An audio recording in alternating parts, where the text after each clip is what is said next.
Speaking to ANI, Sri Lanka's Foreign Minister Ali Sabry spoke about a number of topics. Listen in to what he had to say about India's security concerns and Sri Lanka's role as India's neighbor.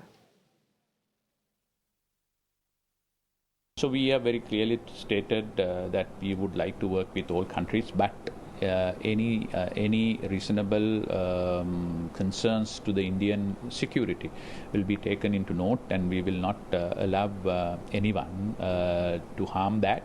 Subject to that, of course, in a very transparent manner, we would like to work with all the countries. Like I just got to know that recently China have become India's biggest trading partner. So similarly, like you work with that, we would also like to work with everyone.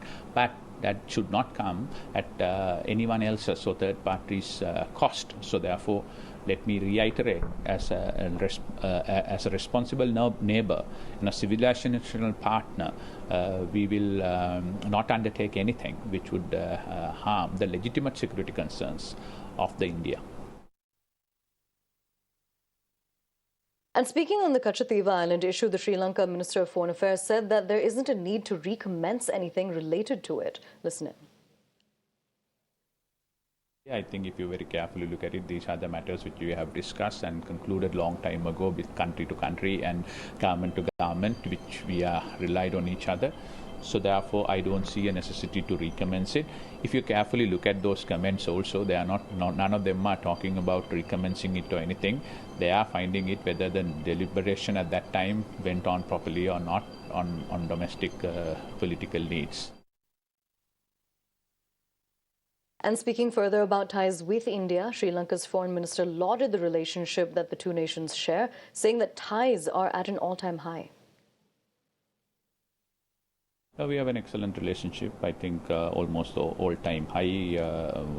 There is multifaceted partnership between the two countries. Economically, we are trying to engage with each other for the common benefit of each other. And you would have seen and visited the ITC Ratnadeepa in Colombo had opened. I think that will open up many more avenues for the Indian to visit Colombo and see.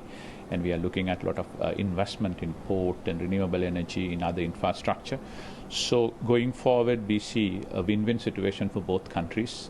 As I always maintained, India is marching towards economic glory, and that's good for the region and good for the countries like Sri Lanka. Yeah, we are very, very interested on the whole thing. As we say that we are, I think the entire civilizational contact we have had for a long period of time is multifaceted. Buddhism is Sri Lanka's biggest gift, is from India. So there is so much in common between the countries.